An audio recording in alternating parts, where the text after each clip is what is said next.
So these are phase 1 exercises that are relatively easy that you can use around the time of diagnosis or just after. This is the lovely Alice who will be demonstrating for us today, and my name's Hannah and I'm going to guide you through these exercises.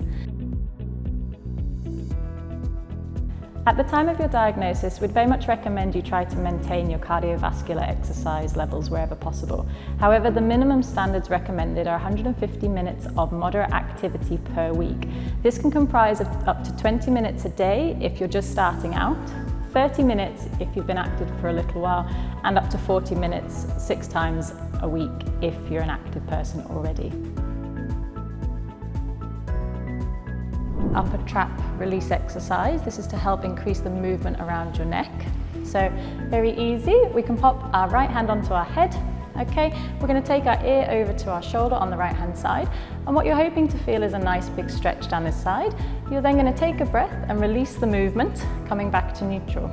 Okay, we'd ask you to repeat that exercise. Okay, so moving over, getting the nice big stretch down this side, coming back after you've taken a breath, and then release.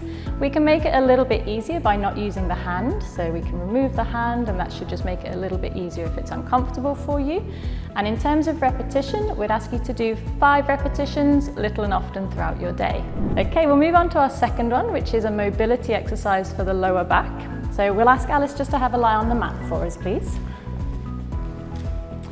So with the knees bent and together, so you can bring the feet together, we're going to put the arms out to the side with the palms facing up.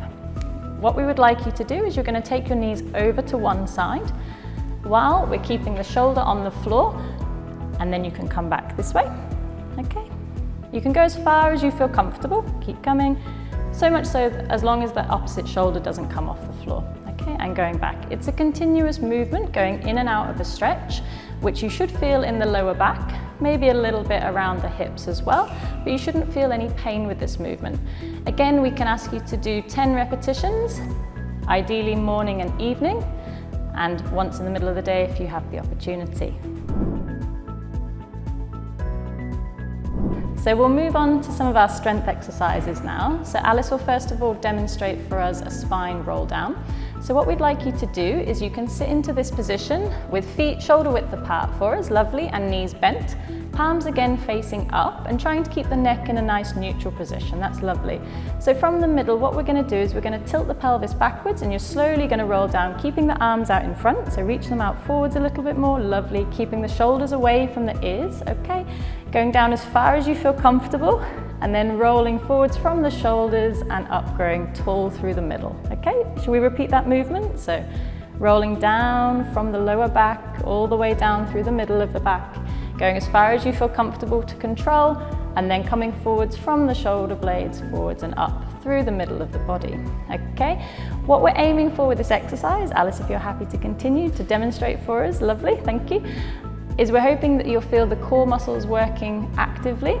In terms of repetition, we would ask you to do 12 repetitions, 3 sets, up to 3 times a week, as you feel able. To make it a little bit easier, you obviously don't go as far. You shouldn't feel any pain with this movement.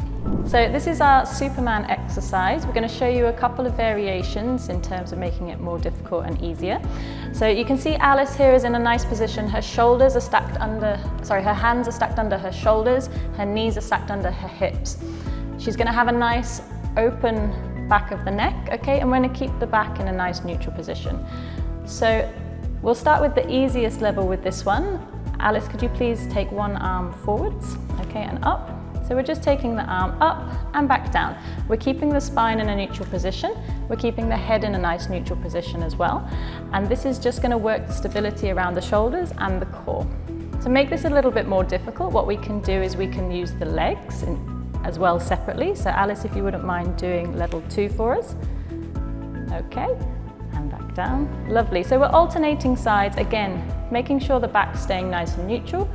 With repetition here, you should feel that the opposite shoulder and the opposite leg are working quite nice and hard.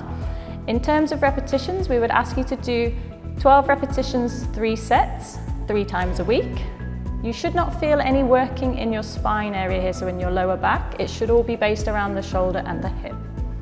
So this is our reverse squat exercise. Now you can see Alice is holding on to the TRX here. Now we're very mindful that most people don't have one of these at home. So what you can use is a door handle as long as the door is locked, please. And you can also use the kitchen side as long as it's nice and stable. So Alice is going to demonstrate for us a squat. So she's got her hands on something, she's sitting back, she's keeping the weight into her heel and keeping a lovely nice posture.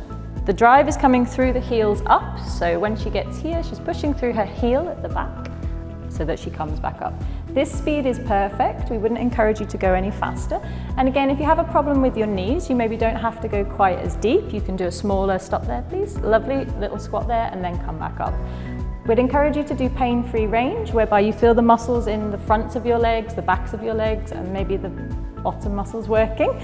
And we'd ask you to do 12 repetitions, 3 sets, and 3 times a week. So this is our low, medium, and high row exercise. So for this, Alice has got hold of a band that she's attached maybe to the door handle, or if you've got a pole, something you can use at home. And what we're going to do, we're going to stand with one foot in front of the other, okay? We're then going to ask Alice to bring her hands down to the side, keep her head position and her back position nice and neutral. You're then going to relax the hands back forwards. This time she's going to row in at the side, so you're going to bring your elbows close to the side there, lovely, and a little squeeze through the shoulder blades at the back as she does so, allowing the hands back forwards. And then the last movement in this series is bringing the elbows nice and high, but just to neutral, and then coming back through. If we can repeat that movement, that would be great, Alice. So just some key points as you bring the hands down. We're not going past the body, okay, slowly releasing through. The movement speed here is perfect. Please don't go any faster. The muscle groups you should be feeling working are all located around the back, okay, and through the shoulder. And with this last one, we're just making sure we don't bring the elbow past the body. In terms of repetition, we'd ask you to do 10 repetitions, 3 sets, 3 times a week, and you should not feel any pain with this exercise.